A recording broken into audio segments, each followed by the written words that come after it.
Good morning and welcome to another edition of Coffee with Mr. V. I'm ready to do some work on Monopoly today, leading on from what we did last episode on perfect competition.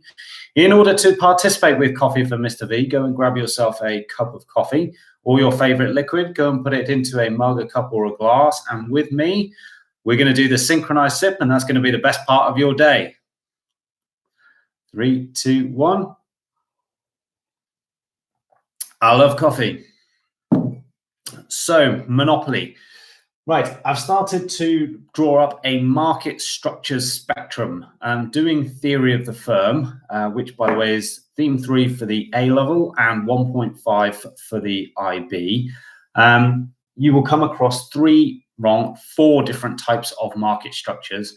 It's not a perfect science. It's not black and white. You can't absolutely say for sure that any market, any particular micro market fits into any one category. Absolutely, okay. But we can do our best, all right? And it's worth starting with perfect competition and Monopoly because they're both really, I suppose, well, perfect competition in particular is very hypothetical rather than a real life construct. And to the same degree, Monopoly is also most of the time a hypothetical construct, although there are real life examples where you can argue in perfect competition there aren't many real life examples. We use the same characteristics to differentiate between the two, and I will always use these 4 characteristics for each of the market structures, so get used to them. For perfect competition, as a reminder then, we said that there were lots of firms, homogeneous product, which means it's exactly the same, no slight differences between the products, exactly the same. So yesterday we talked about the shoe, okay? We also talked about having perfect information, both from a consumer and a producer point of view. So consumers knew the prices of all of the different firms in the market, and also the producers knew exactly how each other were producing the product. And we also finally talked about having low barriers to entry. On the other side of the spectrum then is this idea of monopoly, okay?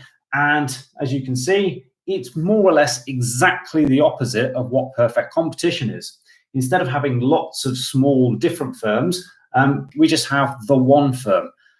Now, if we're talking about a pure monopoly, an absolute monopoly, then it is exactly that one firm. However, I would advise you to have a more kind of a broader appreciation of what a monopoly is. And in fact, in UK law, we talk about a monopoly being any firm that has over 25% of the market share. Market share, if you're unfamiliar with that term, is looking at all of the consumers that buy this product in the market, so everybody on the demand curve for the industry, and sort of saying how many of them are buying off this firm. And if more than a quarter of them are buying off this firm, then this firm could be said to have monopoly power. So in actual fact, unlike perfect competition, which really is at the extreme, we could argue that monopoly kind of takes in quite a big chunk of that side. However, for the purposes of today and introducing monopoly, we're just going to look at it at that very extreme. We're going to assume that there is only one firm in the market. Good examples of this are state-owned monopolies, so state-owned utility companies.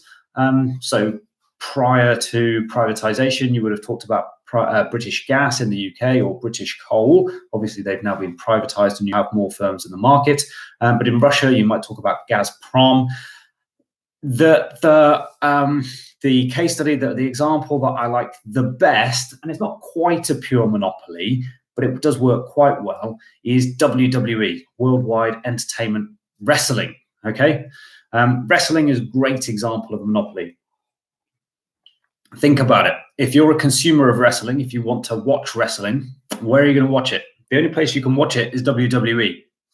Sure, I'm sure there are some back alley kind of wrestling places that you could go and watch some wrestlers, some rank amateurs kind of wrestle each other. But who wants to watch that?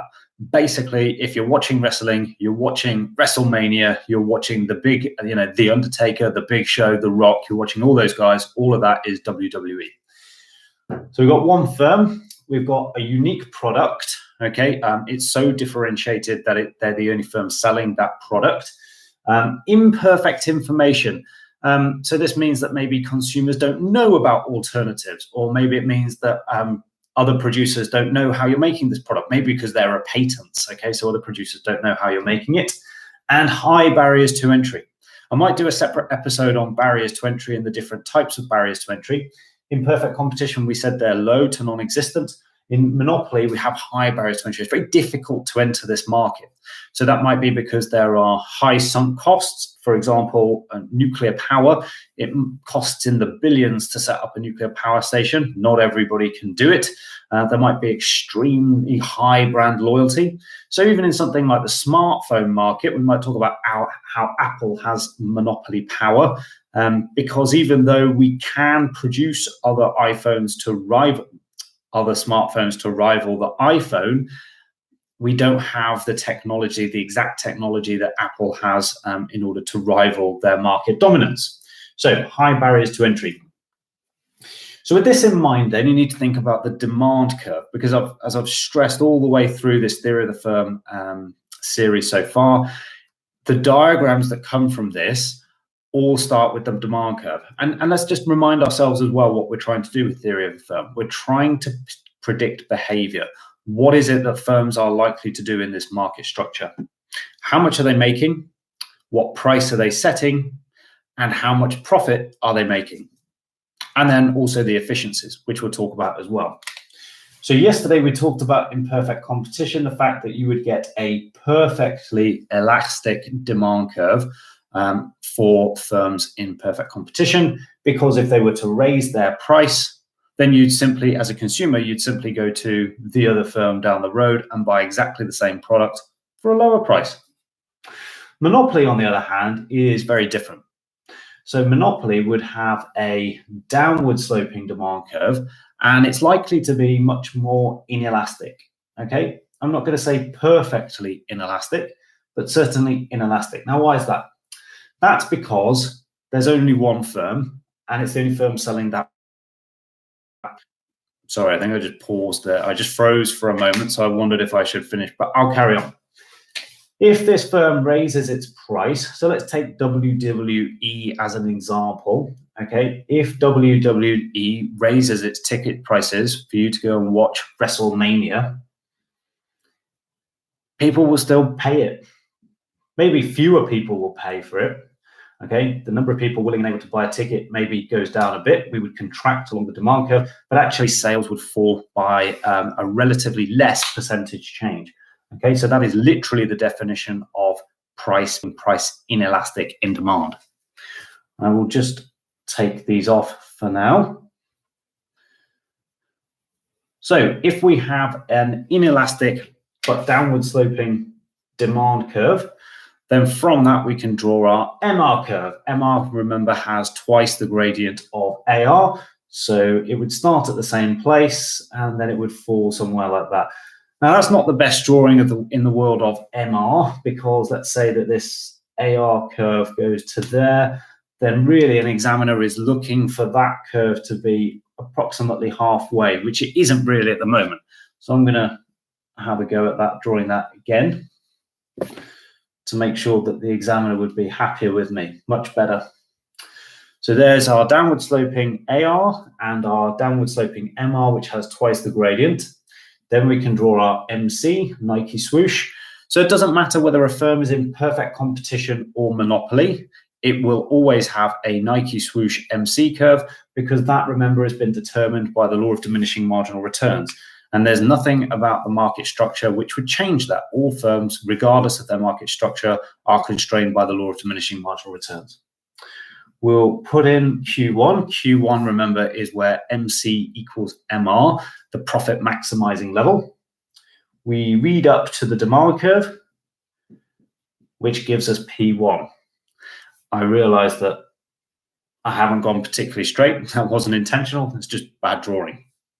So now we have total revenue for the firm. We have P times Q. Great. In order to find profits, then, we should draw a smiley-faced average cost curve. Again, I wasn't really aiming for that point. That's just a leftover from where we were. I've made sure that my minimum point then goes through the MC curve as per the rule. Go and check out episode 1 on short run average costs. And now we should be able to calculate profit. We draw up from Q1 to AC, which gives us our average cost. And there, that box there is our profit box. So this firm is making supernormal profit. Okay, it's making a positive economic profit. Great. Now, yesterday when we did that with the perfect competition, and we said that if a firm was making supernormal profit in perfect competition, that what would happen now is that other firms would enter the market. That would lower the price of the product, and that would squeeze out the supernormal profit from the market until everybody was making normal profit. And at that point, we'd be in an equilibrium. Nobody would want to enter. Nobody would want to leave. And so in the long run, we have normal profit. In the monopoly, then, what happens in the long run? Well, we're all looking at the monopoly. We're all looking at the owners driving around in their gold-plated Bentleys and thinking we want it to get into that market. The problem is with a monopoly, we've got high barriers to entry, so we can't. So in the long run, nothing changes. The life of a monopoly stays the same. There is no squeezing of the supernormal profit out of this market because of the high barriers. So monopolies, even in the long run, continue to make supernormal profit. Good for them. So what about efficiencies then? Okay, so whenever we're doing the market structures, we should look at the diagram, and then the final thing that we should do is look for the efficiencies. So let's look for allocative efficiency. Allocative efficiency, remember, is AR equals MC. That's the demand curve equaling the supply curve. Assuming that there are no externalities, remember Adam Smith said that is where community surplus is maximized. So we're producing at Q1, but that is not where AR equals MC, because that is here. That would be the point of allocative efficiency. So we are not allocatively efficient. And in fact, you could go one stage further here, and you could actually shade in the welfare loss, because that diagram, remember, is no different from that diagram, the demand curve and the supply curve. And if we're saying that we're holding back at Q1, we simply haven't achieved all of the community surplus that was available to us. We didn't allocate our resources efficiently enough. In fact, we under-allocated resources. So we can say that monopolies are a market failure. They are a type of market failure. Productive efficiency. The rule for productive efficiency is, does AC equal MC? Are we producing at the lowest point of the AC curve, which is where AC touches MC? Read up from Q1. Well, we're not at that point either, because that point is here, that little bubble there. That would be the point of productive efficiency. So we're not productively efficient either. So neither is monopolies are not allocatively efficient, and they're not productively efficient. Dynamic efficiency then. There is no kind of diagrammatic rule for dynamic efficiency, but I just gave you two characteristics. One, the firm needs to be making supernormal profit. We are. And two, there needs to be an incentive to reinvest that supernormal profit into R&D to come up with new innovative processes to drive average costs down. Well, I would say the majority of the time, there is no incentive here for the monopoly to reinvest their profits. And in fact, you can do two things with profits. You can reinvest it, or you can give it to shareholders. I would argue that monopolies are much more likely to give their supernormal profit to shareholders than to reinvest it. The reason is higher barriers to entry. There is no threat of competition. There is no reason why this monopoly needs to invest into new technologies. They know that nobody's going to be stealing their market share away from them next year. So we may as well just give it all to shareholders and buy our fifth swimming pool or our, fifth Ferrari for the garage, and all good things. So I would argue that monopolies are not terribly dynamically efficient. That might change, by the way, the more we come along this spectrum here. So if you're talking about a monopoly that only just has 25 or 26% market share, they may feel that there is a reason to invest in R&D because they might want to stay ahead of the competition to make sure that nobody does compete with them next year. In that scenario, you could argue that they are likely to be more dynamically efficient. Finally, then, X efficiency. X efficiency, remember, is being defined as having no costs that are unrelated to the production process. So no tropical fish tanks and no £40,000 company cars. Monopolies, then, I think probably are a bad example of firms that are going to be X efficient. If anything, they're likely to be X inefficient. Again, for the same reasons that we're talking about dynamic inefficiency, there are simply no high barriers to entry. So what is the motive for us to be X efficient? There isn't. We have no competition. Nobody is trying to steal our supernormal profits away from us, and therefore we can afford to kick back and buy shark tanks for our hotel, for our lobbies in our HQ. We can have massive Christmas parties. We can buy huge Christmas trees, give ourselves huge bonuses. I think a pure monopoly is very likely to be X inefficient. And there we go. So monopolies don't come out too well in terms of efficiency. Perfect competition, remember, we said was in the long run, was allocatively efficient, was productively efficient, probably wouldn't be dynamically efficient because they didn't have the supernormal profit, but would be X efficient. So they came out as kind of 75%, 3 out of 4, A, whereas a monopoly is getting kind of a half out of 4. I can't do that maths. 12.5%, definitely a U. Okay, so in theory, at least, is that kind of monopolies are bad. We don't like monopolies. What we need to add competition. Competition will bring us more along this way, along the spectrum. And as we get towards perfect competition, then actually we're getting, away from a U grade and much more towards an A grade. And if you remember what I was saying yesterday, even though there aren't many real life examples of perfect competition, that doesn't matter. From a kind of academic point of view, from a theoretical point of view, the argument is, wouldn't the world be better if things came more over to this way, to this side of the spectrum? As we've just shown, monopolies tend to be, undesirable from an efficiency point of view. And economists are mad about efficiency. Well, they're terrible for efficiency. On the other hand, perfect competition is great for efficiency.